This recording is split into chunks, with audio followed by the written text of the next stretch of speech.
ஆண்டவரும் அருமை இரட்சகருமாகிய இயேசுவின் நாமத்தினாலே அன்பின் வாழ்த்துதல்கள். இந்த நாளிலேயும் நாம் எரேமியா தீர்க்க தரிசன புஸ்தகத்திலே 18ஆம் அதிகாரத்திலிருந்து 21ஆம் அதிகாரத்தை தியானிக்க இருக்கிறோம். 18ஆம் அதிகாரத்திலே கர்த்தர் எரேமியாவை நோக்கி, நீ ஒரு குயவன் வீட்டிற்கு போ என்று கூறுகிறார். அவன் அங்கு சென்ற பொழுது அந்த குயவன் கையிலே ஒரு மண்பாண்டம் அணைந்து கொண்டிருக்கிறான். அது அவன் கையிலே கெட்டு போயிற்று. உடனே அந்த குயவன் தான் விரும்புகிற பிரகாரமாக அதை வேறே பாண்டமாக வணைந்ததை நாம் பார்க்கிறோம். உடனே கர்த்தருடைய வார்த்தை எரேமியாவுக்கு மறுபடியுமாக உண்டாகி, இஸ்ரவேல் புத்திரரும் கூட என் கையிலே, இந்த குயவன் கையில் இருக்கிறதான மண்பாண்டத்தை போல காணப்படுகிறார்கள். நான் அவர்களுக்கு இந்த குயவன் செய்தது போல என்னுடைய விருப்பப்படி செய்யக்கூடாதோ என்று கர்த்தர் எரேமியாவை பார்த்து கேட்டார். பிடுங்குவேன், இடிப்பேன், அழிப்பேன் என்று ஒரு ஜாதிக்கு விரோதமாகவும், கட்டுவேன், நாட்டுவேன் என்று ஒரு ஜாதியையும் ஒரு ராஜ்யத்தையும் குறித்தும் நான் சொல்லுவதற்கு எனக்கு அதிகாரம் உண்டு. அவர்கள் என் சத்தத்தை கேளாமல் என்னுடைய பார்வைக்கு பொல்லாப்பானதை செய்வார்களானால் அவர்களுக்கு நான் அருள் செய்வேன் என்று சொன்ன நன்மையை செய்யாதபடிக்கு மனம் மாறுவேன். இப்பொழுதும் நீ யூதா கோத்திரத்தாரையும் எருசலேமின் குடிகளையும் பார்த்து, உங்களுக்கு விரோதமாக நான் ஒரு தீங்கை உருப்படுத்தி உங்களுக்கு விரோதமாக ஒரு காரியத்தை யோசிக்கிறேன். உங்களில் ஒவ்வொருவரும் உங்கள் பொல்லாத வழிகளை விட்டு திரும்பினீர்கள் என்று சொன்னால் நான் அதை உங்களிடத்திலே செய்ய மாட்டேன். ஆனாலும் என் சொல்லை கேளாதே போனால், என்னுடைய வார்த்தைகளுக்கு செவி கொடாதே போனால், அப்பொழுது நான் நிச்சயமாக ஒருவரும் ஒரு நாளும் கண்டிராத தீங்கான காரியங்களை உங்கள் மத்தியிலே செய்வேன் என்று ஆண்டவர் எரேமியாவின் மூலமாக ஜனங்களை எச்சரிக்கிறார். இந்த எச்சரிப்பின் சத்தத்தை எரேமியாவின் இடத்திலிருந்து கேட்டதான ஜனங்கள் எரேமியாவுக்கு விரோதமாக ஆலோசனை செய்வோம் என்று சொல்லி அவனுக்கு விரோதமாக கூடுகிறார்கள். ஆசாரியரிடத்திலே வேதமும், ஞானிகளிடத்திலே ஆலோசனையும், தீர்க்கதரிசிகளிடத்திலே வசனமும் ஒளிந்து போவதில்லை. இவன் வார்த்தைகளை நாம் கவனியாமல் இவனை நாவினாலே வெட்டி போடுவோம் வாருங்கள் என்று கூறுகிறதை நாம் பார்க்கிறோம். அப்பொழுது எரேமியா கர்த்தரை நோக்கி முறையிடுகிறார். இந்த ஜனங்கள் எனக்கு விரோதமாக செய்யும் கொலைபாதக யோசனைகளை எல்லாம் நீர் அறிவீர். அவருடைய அக்கிரமத்தை உமது கண்களுக்கு மறைவாக மூடாமலும் அவர்கள் பாவத்தை குலைக்காமலும் இரும். அவர்கள் உமக்கு முன்பாக கவிழ்க்கப்பட கடவர்கள். உமது கோபத்தின் காலத்திலே அவர்களுக்கு இப்படியாக செய்யும் என்று எரேமியா தேவனிடத்திலே கூறுகிறதை நாம் பார்க்கிறோம். 19ஆம் அதிகாரத்திலே மறுபடியுமாக கர்த்தர் எரேமியாவை பார்த்து, நீ போய் குயவன் வேலையான ஒரு கலசத்தை வாங்கு. பிறகு ஜனத்தின் மூப்பரிலும் ஆசாரியரின் மூப்பரிலும் சிலரை கூட்டிக் கொண்டு கிழக்கு வாசலுக்கு எதிரான இன்னோமுடைய குமாரரின் பள்ளத்தாக்கிலே போய் நான் உனக்கு சொல்லும் வார்த்தைகளை அவர்களிடத்திலே பிரசித்தப்படுத்து என்று கூறுகிறார். முன் கூறியது போலவே தேவனுடைய எச்சரிப்பு மறுபடியுமாக அந்த ஜனங்களுக்கு வருகிறது.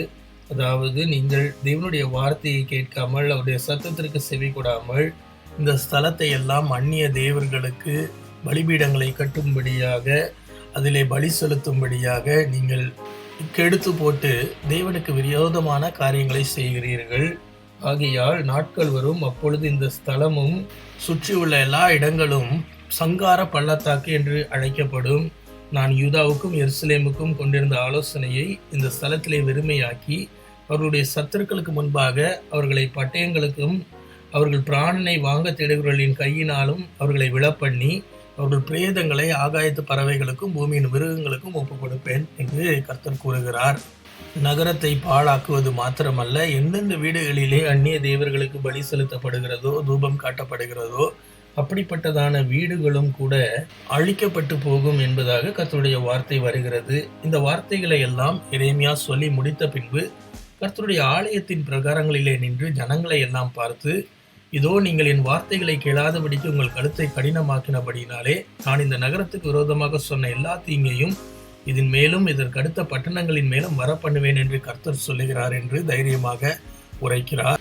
20ஆம் அதிகாரத்தை நாம் வாசிக்கும் பொழுது, இந்த வார்த்தைகளை எல்லாம் கேட்டதான ஆசாரியனான இம்மேருடைய குமாரனும் கர்த்தருடைய ஆலயத்து பிரதான விசாரணை கர்த்தனுமாகிய பஸ்கூர் என்பவன் எரேமியாவை பிடித்து அவனை அடித்து அவனை கர்த்தருடைய ஆலயத்திலே பென்யமீன் கோத்திரத்தாரை சேர்ந்த மேல் வாசலில் இருக்கும் காவலறையிலே போட்டான் என்று பார்க்கிறோம். மறுநாளிலே அவன் எரேமியாவை விடுவிக்கிறான். அப்பொழுது எரேமியா அவனை பார்த்து, கர்த்தர் உன்னை பஸ்கூர் என்று அழைக்காமல் மாகோர் மிசாபீப் என்று அழைக்கிறார். அது ஏனென்றால் கர்த்தர் உன்னையும் உன் எல்லா சிநேகிதரையும் பயத்திற்கு ஒப்பு கொடுத்தார். உன் கண்கள் காண உன்னுடைய சிநேகிதர் எல்லாம் பட்டயத்தாலே விழுவார்கள். யூதா அனைத்தையும் பாபிலோன் ராஜாவின் கையிலே ஒப்பு கொடுப்பேன். சிலரை சிறைப்பிடித்து கொண்டு பாபிலோனுக்கு கொண்டு போய் சிலரை பட்டயத்தாலையும் வெற்றி போடுவார்கள் என்பதாக எரேமியா உரைக்கிறார். பஸ்கூர் ஆகிய நீயும் உன்னுடைய வீட்டாரும் கூட சிறைப்பட்டு போவீர்கள். நீயும் உன் கள்ள தீர்க்க தரிசனத்துக்கு செவி கொடுத்த உன் சிநேகிதர் யாவரும் பாபிலோனிலே போய் அங்கே மரித்து அங்கே அடக்கம் பண்ணப்படுவீர்கள் என்று கர்த்தர் சொல்லுகிறார் என்று எரேமியா தீர்க்க தரிசனம் உரைத்தார். 7ஆம் வசனத்தை நாம் பார்க்கும் பொழுது எரேமியா ஆண்டவரை பார்த்து, கர்த்தாவே, என்னை இணங்க பண்ணினீர், நான் இணங்கினேன், என்னிலும் பலத்தவராய் இருந்து என்னை மேற்கொண்டீர், நாள்தோறும் நகைப்புக்கு இடமானேன், எல்லோரும் என்னை பரிகாசம் பண்ணுகிறார்கள், நான் பேசினது முதற்கொண்டு கதறுகிறேன், கொடுமை என்றும் பாழ்கடிப்பென்றும் சத்தமிட்டு கூறுகிறேன், நான் கூறின கர்த்தருடைய வார்த்தை நாள்தோறும் எனக்கு நிந்தையும் பரியாசமாக இருக்கிறது.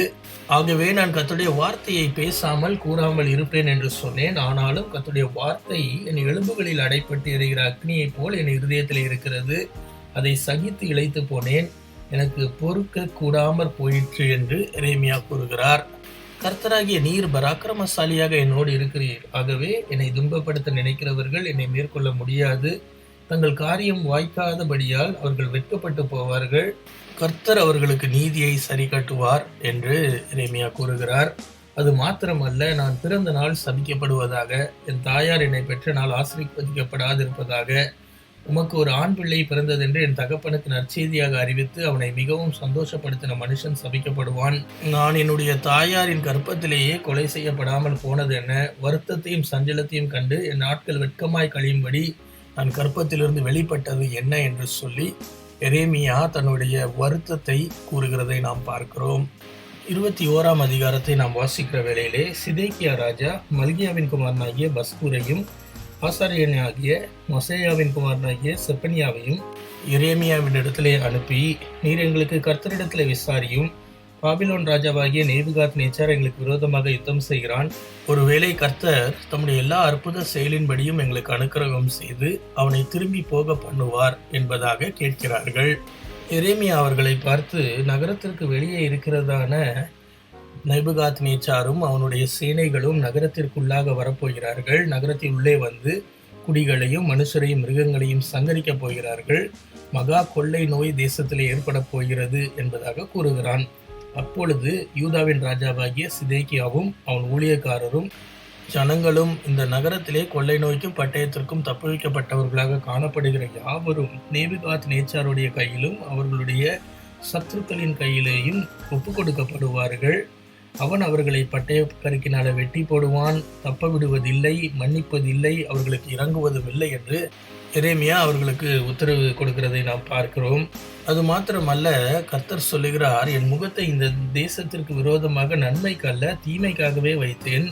அது பாபிலோனின் ராஜாவின் கையிலே ஒப்பு கொடுக்கப்படும், அவன் அக்கினியினாலே இந்த தேசத்தை சுட்டரிப்பான் என்று கூற சொல்லுகிறார். அது மாத்திரமல்ல, தாவீதின் குடும்பத்தார் தாங்கள் செய்த பொல்லாத காரியங்களினாலே தேவனுடைய உக்கிரம் அக்னியை போல புறப்பட்டு தேசத்தின் மீது வருகிறது.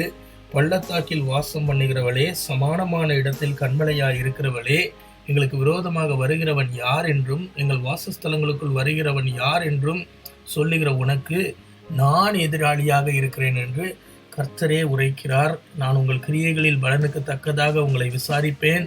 நான் அதன் காட்டிலே தீ கொளுத்துவேன், அதை சுற்றிலும் உள்ள யாவரையும் பட்சிக்கும் என்று கர்த்தர் கூறுகிறார் என்று எரேமியா சொல்லுகிறதை நாம் பார்க்கிறோம்.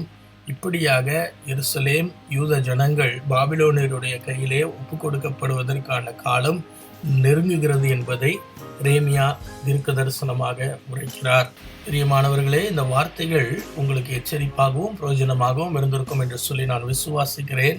நாம் இன்று பார்த்தது போல எரேமியா எப்படி ஒரு குயவனுடைய வீட்டிலே போய் பாடத்தை கற்றுக்கொண்டானோ, நாமும் கூட கர்த்தருடைய கரத்தில் இருக்கிறதான களிமண்களாக காணப்படுகிறோம்.